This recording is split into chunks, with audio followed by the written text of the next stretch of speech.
Welcome to the Biz Bash podcast, where we make biz strategy a piece of cake. I'm Elizabeth. And I'm Cami, but you might know us better as Eliza Ann Calligraphy and Cami Monet. We want to help you, our fellow stationers, artists, and calligraphers, confidently build a profitable and personality-driven creative biz. We're here to share our honest-to-goodness advice and actionable strategies for ambitious artists. So put on your party hat, quit being a procrastinator gator, and let's get this party started. Hey everyone, welcome back to the Biz Birthday Bash podcast. We're so excited to be bringing Jordan Kentris of A Good Day to you guys today, and he is going to be talking all about e-commerce and website mistakes to avoid. So we've definitely talked before about things you should do with your website. Cami and I have given little spiels on tips and tricks for building your own website, but we've never talked about things that you should avoid doing or mistakes that you can make online. So a little bit about Jordan. He runs A Good Day, a bespoke experience studio specializing in custom stationery, branding, and user experience. And he's worked with an array of international clients on weddings and events for the past 5 years and brings 13 years of experience with a background in advertising and digital customer experience. So welcome, Jordan. We are so excited to have you. Woo-hoo! Thank you so much for having me. I'm so excited. Yes. Tell us a little bit about yourself, where you're located in the country, a little bit, maybe what you do in your downtime. We'd love to hear a little bit about you from your perspective. Sure. So my name's Jordan. Hi. Hi. I've been married to my husband for 10 years. Amazing. I live up in Toronto, actually in Canada, but I do work with kind of clients all around, which I love because it kind of gives me access to seeing different parts of the world in some ways, but also just different personalities and different cultures, which I love to kind of experience. Yes, absolutely love that. I feel the similar way in Atlanta. We have so many different people groups here, and it's really amazing, and I love it too. Well, that's perfect. Congrats on 10 years, by the way. I feel like that's a big step. And then someone said to me the other day, even when I told her I'd been married for 5 years, she was like, wow, some people don't even make it that long. I was like, oh, that's so sad. I was like, thanks. I mean, I guess I never thought of it that way, but okay. Like, thanks. Yeah, right. All right. So tell us what you did before you started A Good Day and how you ended up in the wedding events industry. Yeah. So as I kind of mentioned before, I have a background in advertising and website design. I'm still doing that currently. So A Good Day has kind of merged my two worlds, but I originally started out there doing site building. So I used to be like a hardcore PHP developer, like back-end code, as well as a designer.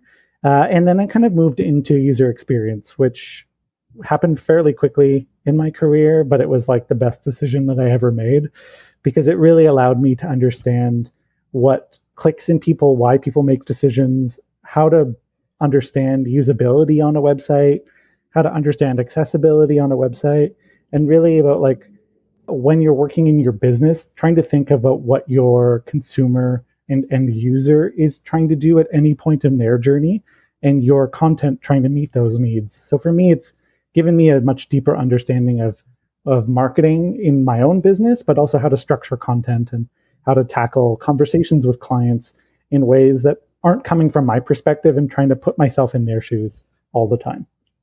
Okay, that's amazing. I love that you do have this experience that you get to share with everyone today. So I'm going to go ahead and let Cami ask our first official question for websites. I know, it's so funny, Jordan, like when you talk about user experience, like the only thing I ever think of with that is just like, okay, if my mom was using this website, Yes. what would she do? And like putting it in the simplest terms because my mom is like, technologically, I can't even speak, y'all. She's not good at the internet, okay? And I'm not good at speaking. So I always put myself in her shoes when I'm using a website and like seeing how that goes. So I'm really excited to learn more about what you're going to talk about with the website watch outs, which I just gave away your little keyword tidbit there. But in your email to us, when you emailed us and you were saying, okay, I have like a lot of experience talking about website watch outs, and I love that. First of all, it's like my new favorite thing. So can you tell us some of the most important watch outs to avoid? Definitely. So there are I'd probably say three kind of key ones. The first one is actually being very you focused. So when you're only thinking of it from your lens as the kind of business owner or website maintainer, talking about whatever it is from your perspective only. You want to be kind of pivoting towards more kind of inclusive, consumer friendly language. So trying to avoid things like buzzwords that they may not be familiar with, trying to speak in plain language, trying to give them clear next steps. So your second one would definitely be kind of guiding them along a path. So whenever you're thinking of something on a website, be it, a contact form, an inquiry, a purchase, you always have to be thinking about what that journey looks like. How did they come to you? What information do they need to make that next step? What is the next step? And when they do that next step, what's the step after that? So that kind of bigger watch out is making sure that you have a really clear path for them to follow. So you don't want to do a really convoluted, multi-step path to do a purchase, because likely they're just going to want to buy it, especially if you're doing kind of e-commerce.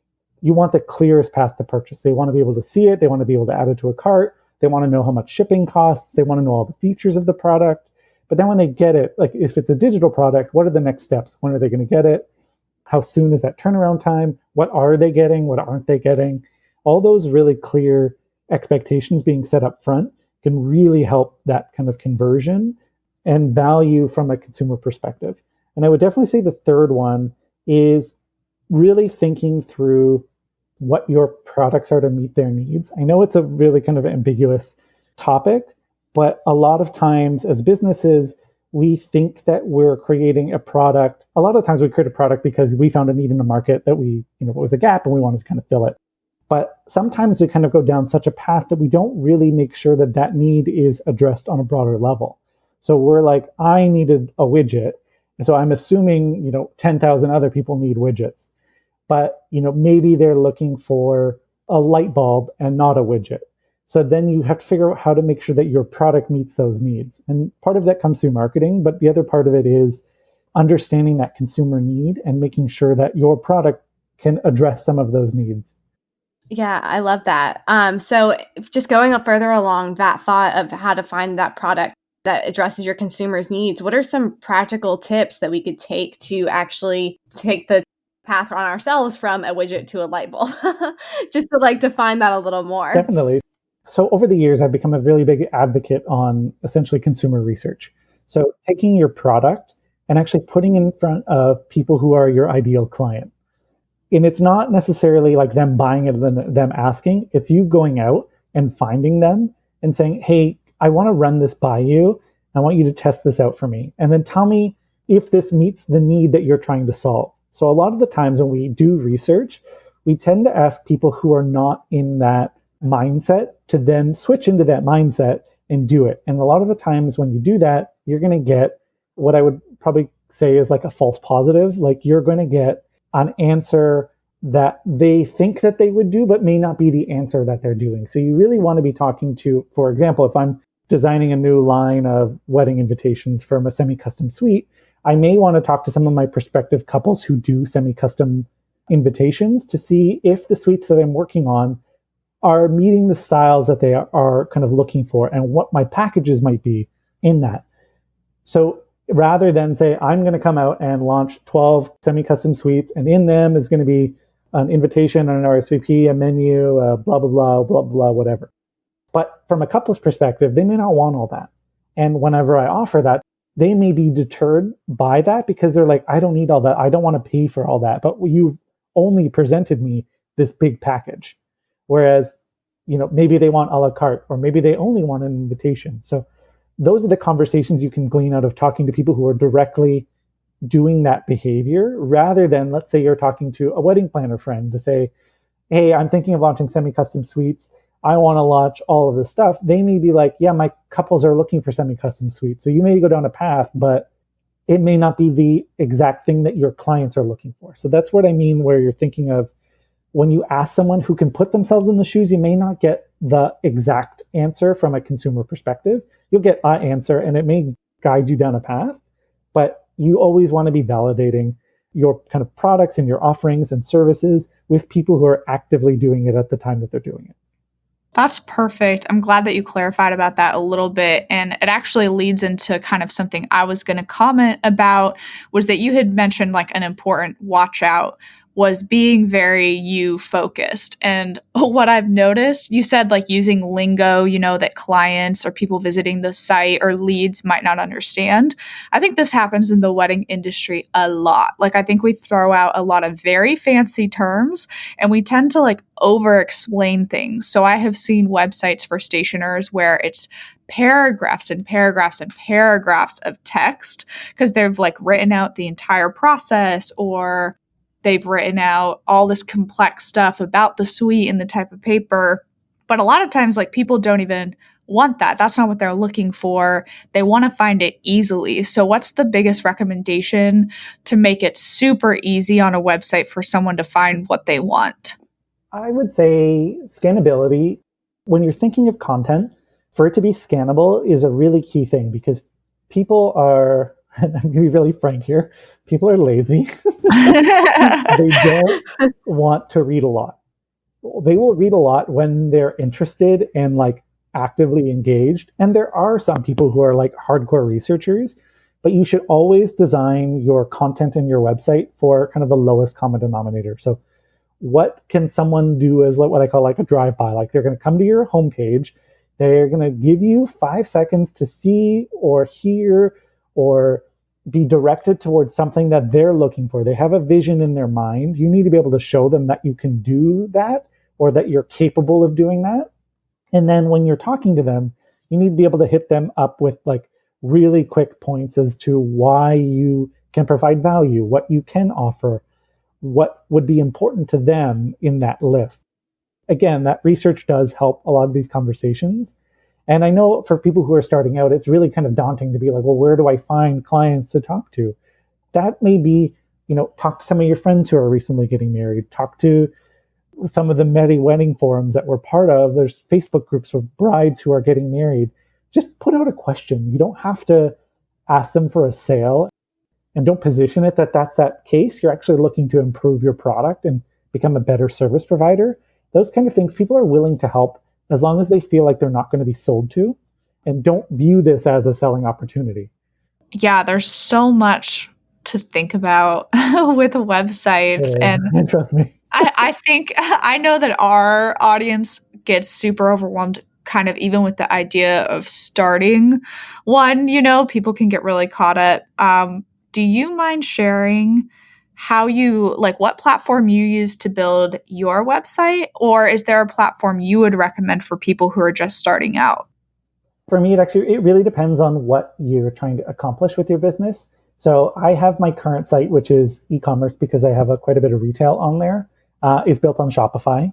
To me, it's one of the best from an e-commerce perspective because it is so integrated. It is a self-contained system.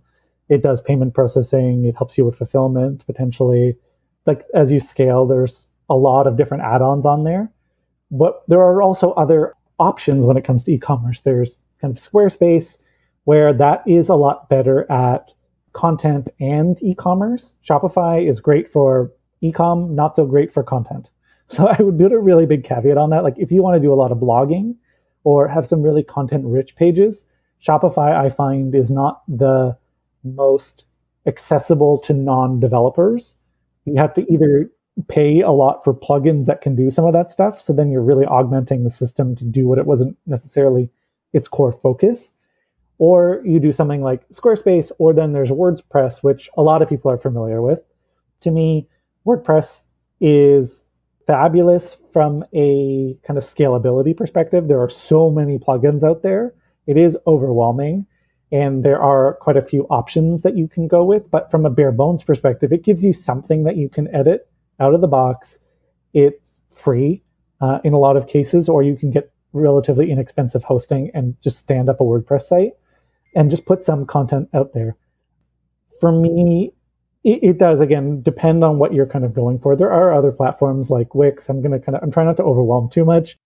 But again, you have to think about what you want to be accomplishing on your website. Are you hoping to sell products directly? Are you just hoping to have a lead generation form? Are you kind of trying to do a mix of those two things? Are you going to be blogging a lot? Like those are the kind of things you want to be asking yourself. And then I would be going down a path of what platform meets those needs. Yeah, I mean, that's perfect because there really is no like one size fits all. Like they all have their strong suits. And I switched from Squarespace to Shopify. And you're right, like there is that huge missing piece of, content pages. And Yeah. if you're doing blogging and putting like a gallery, and so putting like my wedding invitation page, I was like, okay, I actually have to like code something or like add a plugin. And Squarespace, is so easy with the drag and drop. But in terms of products, I mean, it was just like night and day difference. Totally. Like I love Shopify. Like we tell those in our Facebook group pretty much, if you have more than 10 products and you're planning on like going deep into the product space, definitely go Shopify. Like don't even waste your time with Squarespace because it'll drive you crazy with product stuff. It's pretty limited there, but it's beautiful and very easy to use. I know there are trade-offs in all of them. Yeah, exactly. If you're Totally. a non-developer and you do have a very limited, purchase, Squarespace I strongly recommend because it's a beautiful interface. It's super easy to use, very intuitive, and quite robust. And they're consistently adding features. Now they're adding a lot more paid features within the platform, which obviously is a little frustrating. Yeah, agreed. It is a great starting point, especially for people who are not familiar with it, with web development, whereas WordPress does need a bit more kind of hand-holding and can get a little daunting. Yes. I use WordPress for my parents' wedding venue site. And I'm like, why did I do this to myself? Why didn't I just do this on Squarespace? I don't know. Oh, goodness. Okay, so kind of going along this line, like let's say we've got our websites ready to like picked our platform. And then I know like as creatives, we tend to get really hung up on website design when it comes to getting things fancy or looking really good, unique. You know how we get all design oriented. So how can we not trip ourselves over on these types of things? And do you really think more fancy, quote unquote, is better for a website? Or should we just, aim for simple? So for me, it actually depends on the brand. More fancy can overcomplicate things because you may introduce, complex functionality. It may be harder to scan and read because you start, introducing potential color contrast issues. So you start to hurt the usability and accessibility of the website. You have to kind of watch where you put text over images. So you have to be really cognizant of what you're trying to do with the site and why you're trying to make it fancy, and then how you're trying to make it fancy. So a bare bones site works really well for just like getting something out there. I don't recommend it for a lot of, especially creative businesses, because that's not a really good way to showcase our brands. So you have to try and find that balance. But you also want to find something that speaks to the audience you're doing, but again, speaks to that broader kind of clean, simplistic approach that you want to be taking to your site. So it's not to say that you can't have a really beautiful kind of serif font on the website or a script font, and then, content all across the board and really gorgeous photos. That's great. That's not necessarily fancy. That's just a bit of branding.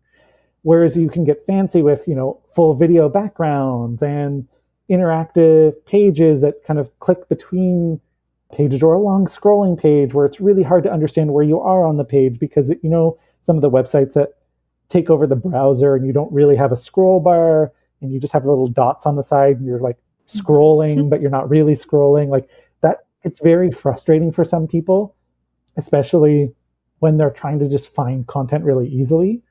So you have to be really conscious of, if you're going to make those decisions, be very strategic as to why you make those decisions, and just kind of understand that they may have an impact on the end kind of product. You may get drop off, you may turn some people away, but if you're okay with that, that's okay. You just have to be aware that you're going to be doing that. So it's just like when you make a conscious decision to be different, be aware that being different could have implications on things like time on site and bounce rate, which is the amount of time that someone is on one page and leaves before going to another page off of your website. So a bounce rate essentially is like, I come to your homepage, I'm going to see it, and then I left. But I didn't go to your about page, or I didn't go to your contact page. I just left your website. So to me, that indicates probably that they weren't the right fit for your website. You didn't speak the right language, your pricing wasn't the right thing if you had it on your homepage for them, out of budget, not enough, like those kind of things kind of impact bounce rate. Yeah, I just went through a rebrand earlier this year and redid my entire website. And so we had to focus on like simplify over and over because we wanted a high end feel, but we didn't want like a ton of information. And the last thing I wanted was exactly what you were talking about, was people clicking away because they couldn't find what they wanted. I don't know how familiar you are with Show It, Jordan. Have you heard of that one? Yep. So that one to me is so interesting because whenever I see a Show It site, I feel like maybe this is just my instinct and experience with what I've seen. I feel like there's way too much on those websites in general, or people manage to like cram a lot into them. And I'm not sure why that is, or maybe that's just like the sites I've seen. But I guess like, how much information do people really need to get them interested in your services? So it depends on so for me, your ideal client really dictates that. Okay. But in a perfect world, for me, price is a big factor in a lot of our businesses. Like clients are very pricing focused, and a lot of us are very apprehensive on putting pricing on websites. But you do potentially get a lot of unqualified leads that way. So by putting your pricing up, you're essentially showing people what you're worth.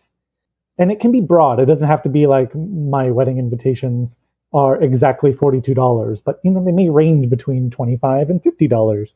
I know that's a big range, or $25 and $200. Like there are ranges, but I mean, it starts to have a conversation to be like, my minimum is this. Please, I'm not a $2 invitation designer. But when you don't do that and you're showing beautiful work, and then someone comes from Etsy where they're seeing someone get something from China for $4 and then comes to you and is like, I want this for $4. And you're like, that's $60 an invitation from me, because I'm doing it in-house and I'm, making it by hand and all those things. Like I'm not a mass manufacturer, so I can't compete on those levels. So that's where you can kind of tell that story a little bit. For me, personality is super important, like how you get yourself across, because a lot of times, especially in the wedding industry, we're very personality driven. Our clients want to work with us because we do great work. We know we're awesome people. They don't want to typically work with, jerks. Like I've never experienced someone to be like, you're really mean, I really want to work with you. Like they want to be like, you're really cool, we align. You like the same music that I like, and I feel like we could talk about things down. Like that to me is really important to showcase, because that's how I view a good client experience, when I can work with them on a level that I'm like, using air quotes here, like friends. Like I can talk to you in a way that is casual and conversational, and we can talk about design interests and passions and like why you guys like to travel to Italy every summer. Like I want to know those things, and I want my clients to feel like they can talk about those things. So I want to put that out there. As businesses, we should be putting out there what we want our clients to value, so that they understand when they talk to us, they're going to be kind of set up for success. Okay, perfect. Yeah, that's definitely super helpful. Hey y'all, we are interrupting your regularly scheduled programming to tell you about a little something called a free webinar. Elizabeth and I celebrated our 4-year Biz birthdays on September 16th. So of course we want to do something to celebrate, and we were like, we should throw it back to the original Biz birthday bash that we had, where we did a free webinar and invite everyone. So that is what we're doing on October 14th. Got to give you guys some time to plan, you guys. Time to plan, y'all. You have a good 3 weeks at this point when you're hearing this message on our podcast to get your butt signed up for this, because like Cami said, we have not done a free webinar since like OG Biz Birthday Bash, which was the fall of 2017. We weren't even legit at that point, guys. Like we just like threw something together and we're like, let's do this. 500 of you signed up and it was awesome. So we know this one's going to be even bigger than that for sure. Yes. So here's the deal. It's called 4 Essentials You Need to Turn Your Biz into a Profit Party. Obviously it's 4 because it's our 4-year Biz anniversary, Biz birthday. Woo! 4. Okay. Heck yeah. So to sign up, all you have to do is go to bizbirthdaybash.com/profit party. Very easy. You can remember that, okay? Because we're going to teach you how to make your biz a profit party. It's going to be so much fun. awesome sauce stuff. And of course, we'll do a live Q&A after too. Yep, absolutely. We'll probably spend an hour talking about our 4 essentials, and then we'll probably spend another hour knowing us, answering questions and taking anything you want to ask us. Honestly, we'll probably be down to answer it, provided it is appropriate and business related. Thank you for that disclaimer. Yeah, it'll be like a live Q and Cake episode. They're always fun, and I'm going to answer. I know you probably have a question right now, and your question is there a replay? And the answer is yes, there is a replay. As long as you sign up at bizbirthdaybash.com/profit party, you can come to the live webinar and get the recording, the replay, so you can watch it anytime you want. So just do it. Absolutely. Do it. All right. Go ahead and sign up and we'll catch you guys there. Yep. bizbirthdaybash.com/profit party. Yeah. And then in terms of just like, looking at wedding invitation designers' websites and product designers' websites, like off the bat, are there any like watch outs that you just like see, or like some quick fixes that you're like, oh, if everyone did this, it would just greatly improve their website experience right away? Just like glaring errors that we might not even realize. Do you have any thoughts on that? Show your price. Yes, I definitely agree with that, because you're so right on how you explained it, because once you add that, like, you don't get those unqualified leads and you don't waste all your time putting together quotes when they're not even in the ballpark at all. To me, showing your process in a way is super valuable, because it allows people to really understand what they're getting into. Whereas some designers are, here's a template, pick it, we'll customize it, and we'll go from there. Some people love that. So let them know that that's the process. And other ones are like, I want to get to know you and talk to you for months. And, our process is going to be very involved. And some people are like, I'm going to be spending the money, so I want to feel like I'm being taken care of. So talk about those values in your business in a kind of process page, so that people understand what's kind of required of them at what stage and what their involvement is. Because if a client wants to be super hands-off and you're like, let's talk on the phone for 3 hours for the next 3 weeks, they're going to be like, I don't have that kind of time, and that's not what I'm really ready to commit to. But if that's your process, let them know that. Oh, okay. So yeah, you mean for a second, I thought you meant the client wants to talk 3 hours a week, because Cammie and I have had those. Oh yeah, that's a different case. That's like setting expectations from the get-go, and you're like, I see. Yeah, you mean reverse. It's like, right. If I'm like, it takes me a long time to get to know you, I want to let you know that as a business, I like to get to know my clients really intimately, and it's, a series of coffee dates and meetings and blah, blah, blah before you see any design work. I want you to tell that to your prospective clients, if that's that expectation, if that's the way you work. Right. Okay. Yes, that definitely makes total sense.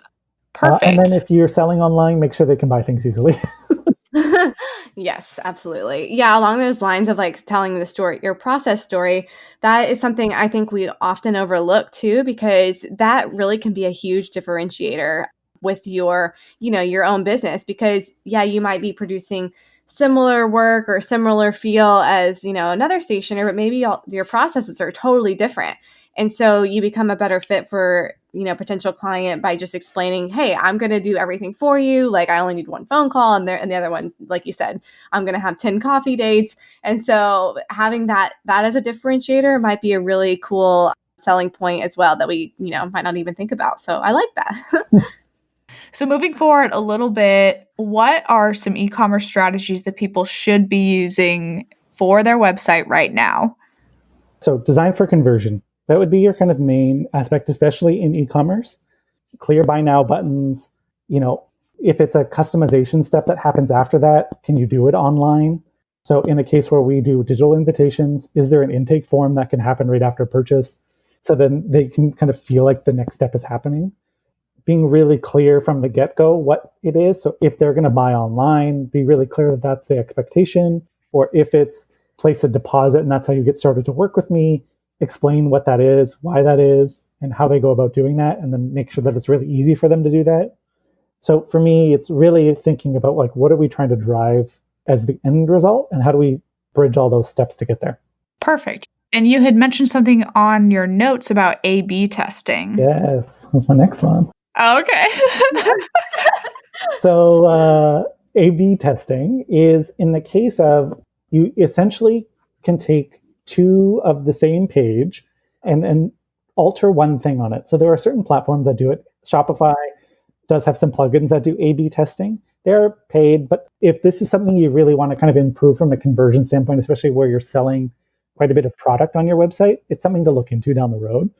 But essentially what it is an A/B test is an A is your control, where your site is as it currently is, and then your B, and you can do like A, B, C, D, blah, blah, blah, whatever. But typically an A/B is what you start with. And your B is something where you change. So you may alter button text, or you may alter the description of a product, or you may alter the product image. And then you try to measure those two against each other from a traffic perspective to see which is converting better. And then you kind of do that over time. You see a lot of this pattern in like Facebook ads, where they'll run multiple ads against a target group and then seeing which one is converting better. Same kind of thought on a website. So you might say that your A/B test could be a buy now button. So on one side, you're saying buy now, and the other one, you're saying customize now. And let's pretend customize now is converting higher. You'd eventually switch to put customize now, and you should see your conversion rate on a broader level increase. Because now people are like, oh, I get it. This is my next step, and that's why I'm going to do it. And then you keep doing those kind of iterative improvements rather than, sometimes we're like, this isn't working. I'm going to start from scratch. And then you start from the ground up, and then you have nothing to benchmark against, where the A/B test allows you to benchmark against what's currently there and then trying to make incremental improvements of up or down. And if it's down, you're like, okay, so then maybe the button is working well in my original way, and then maybe it's something else that's not converting. Okay, that makes sense. So you said that Shopify has some plugins for that? Yes. Okay. Oh my gosh. Do other sites have plugins for that? WordPress definitely does. Squarespace, I don't know. But there are other plugins you can use that do that, like separate websites that allow that, especially for people who are doing like ClickFunnels. Okay. There is a whole bunch of A/B testing that can happen in some of those platforms. So it really is platform specific, but some of the more robust ones like Shopify, WordPress do have quite a few A/B testing plugins in there. So typically, how long of a time frame do you do the A/B test for? Is there like a recommended one, or do the plugins just kind of, give you like a they don't help you at all. They're just like, oh, perfect. They're like, here you go. For me, you want to take a look at the amount of traffic. So sites that have quite a bit of traffic to it, you can run a test for a shorter period of time. You just want a sufficient data set.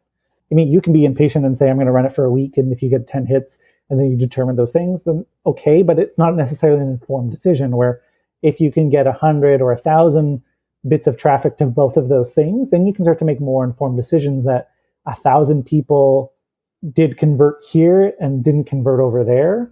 That would be amazing, especially in e-commerce where we could potentially see more traffic. That's where you can start to see scale in that. Some clients I work with, have hundreds of thousands of people visit a site a month. So you can make a decision really quickly because you're like, today, 10,000 people hit a website, and we saw like a massive spike in continuation down a lead, or we got 50 more leads today. So something we did may have worked. So let's see if it works again the next week over that period of time. So volume does play in for timing. You could run an A/B test for a year. It's really up to you as to how long you want to kind of do it and what you want your benchmark to be weighed against. Obviously, you want to kind of keep moving things along. So set like a reasonable time, like maybe 1 or 2 months. If you have the leeway to be able to test some of those things and you don't have the scale of traffic, then 1 to 2 months to me is like a good kind of benchmark to kind of see where things are converting. And I would try and run it where you have peak time. So for us as stationers, it does, although now is a bit of a different beast. In a typical year, I would normally start getting busy at the very end of the year, and then things kind of go insane after January and engagement season until, the summer. Right. Like that's a great time to do some A/B tests where you're going to have an influx of traffic to then say, am I diverting those things? I would be very cautious of making sure you're not going to hurt those potential leads though. So try not to be like so different that the people who would be in your B test would be deterred, so that you're not potentially losing out on 500 leads. Right. You have to kind of weigh those pros and cons. But, for me, A/B testing is really good at micro kind of testing and interactions where I wouldn't necessarily run something of that nature during my peak traffic time where I really just want to get as many leads in the door to convert them. Right. I know when you said 500 leads, I was like, oh, that sounds really nice right about now. I know, right? I know I'm definitely going to try out these Shopify plugins for the A/B testing because I know I am a big overthinker on like product listings. I'm like, what if I had this photo and like randomly I'll go switch them because I'm like, oh my gosh, this photo is going to convert better. Or what if I had add to cart instead of buy now, or vice versa? And I think about I just overthink those all the time, and like I'll randomly switch things and I don't even like test things. So I'm going to try that. Even where you're doing those tests on the fly, just take a look at a benchmark. So in the case where you're changing add to cart to buy now, where you're not necessarily doing a test, take a look at the past month's data of buy now and then compare it to a month of add to cart. And that can essentially act as a test where you're just setting a base measurement level. Right. Okay. Yeah. I know. I think I also get hung up on like, I'm like, okay, well, I know like this month I always do better sales because there's a holiday or whatever. And then I'm like, so then the results are skewed. Like I said, I'm an overthinker. So, and I'm like, what if I did more Instagram posts this week? Maybe that was it. Oh my goodness. Like, it would become so many factors that kind of weigh in. It really does. It's like hard to have just like a pure, clean, like, not a pure, clean test. Yes. But yeah, it's a challenge, but that's where something like potentially usability testing can come in, where you're going to talk to some of your existing clients and run them through a scenario. You could offer a small little gift card as an incentive, but you're like, hey, we're relaunching part of our regular everyday card experience. We'd love to hear your thoughts for you who buy birthday cards every year, like what's an easy way for you to buy birthday cards? What do you look for? How do you want to find them? When I put something in front of you, what do you need to convert? Is it like the image? Is it the description? Is it comes on cool paper because you like my products? So like you start to learn pretty quickly when you talk to those people and put things in front of them to be like, why are you buying from me? Yeah. And then your product descriptions can adjust because they're like, I love that you use gold foil in all your stuff. So all your product descriptions should be like gold foil everywhere. Like you have those conversations because those are the kind of clients you want to be targeting. And then you find out what they like, and then you kind of iterate from there. Yeah, that's great. Don't do that with one person. Do that with like 10 to 20 people, just as a caveat. So don't skew your research to be like one person who's like, I like pink, and you change your whole site to pink. And then you're like, okay, this is a bit of a problem because now my traffic's dropped. But my one client said they like pink. You're like, what's wrong? They said they like pink. Why isn't everyone buying? I know, that is so funny. And I feel like I've started doing that more, not even realizing, I guess, like what I'm doing. But in DMs, like I'll ask, oh, what do you like about this? Or tell me what you'd like to see next. And then not only getting the feedback from the person, but then asking a question and be like, oh, well, what would you add to this? Or if I could make this card really special, what would you want to put on the inside? Or just, keep the conversation going. And it's been so funny, like the answers I've gotten have like really resonated with something that, like maybe I'm already working on, or like 5 people said the same thing and I'm like, well, I obviously need to do this, like just like in terms of designing or anything like that. So I'm like just keeping those conversations going, like even as simple as on a DM or an Instagram comment. Like I feel like those can really be almost like your test group and they don't even realize it, as long as you just keep not just taking like what they said, like I like pink, and not asking more and more and more people and more deeper with that one person too. Yeah, you want to be kind of probing as to why. Yeah. They like pink. Is it because it represents something to them? Is it, it complements the design really well? Like there are so many different factors in there, but that's how you start to make more informed decisions rather than, why aren't you buying from my website? Like that's not a really good answer. Like, sometimes I want to do that. I know we all want to ask that. I'm like, why don't you just fill out the lead form? When there's people on my website and I can see they have stuff in their cart, Jordan, and then they leave, I'm like, why did you leave? I literally want to email them. Oh, Elizabeth, remember that one girl who I thought was your sister? And she had an abandoned cart on my website. I could see her name. And then she went and purchased it on Etsy like a day later. And I was like, how? Why? I wanted to email her so bad and ask her why she did that, but I didn't. I should have. You're like, I had to pay for you through my Etsy fees now. I know. I'm like, I don't have Etsy even linked. How did you even find this on here? Like, this is bananas to me. I don't understand, but yeah, that is still puzzling to this day. I will agree. I don't get it at all. All right. Well, Jordan, thank you so much for your time. It was funny because our last question was about your favorite e-commerce platform, which I totally asked you like Don't worry about second it. or third.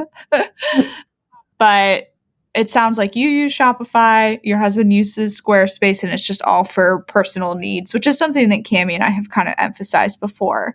So before we wrap up things officially, can you please let people know where to find you? And then if you have any last wisdom you want to impart with our audience, now would be the time. Sure. So you can find me at agooddayinc.com and on Instagram and Facebook under that tag. And I would probably say one of my parting pieces of wisdom would be just launch and put something out there and make incremental improvements. A lot of us as creators tend to get stuck and not launch until it's perfect or what we feel is ready. But as consumers, a lot of the time we have no idea what perfect is in your mind and what ready is. Whereas I may be looking for something and you may have a product or service that is a fit for that. But until you tell me that exists, I don't know, and I might leave. Right. I love it. To the point, it's perfect. I mean, really, we tell people, we're like, just start. Don't worry about being perfect. I mean, it's like really the best advice because you can't do anything unless you just start. So, yes, great lasting words of wisdom. So, thank you, Jordan. Yes. Thank you so much, Jordan. We really appreciated having you. So excited for this episode to be live for everyone to listen to. So once again, guys, make sure you find Jordan at agooddayinc.com. And is it also a good day on Instagram, Jordan? It's a Good Day Inc. As well on Instagram. Yep. Perfect. And if you said that, I apologize. Don't worry about it. All right, everyone. We will see you next time. Thank you, Jordan. Thank you.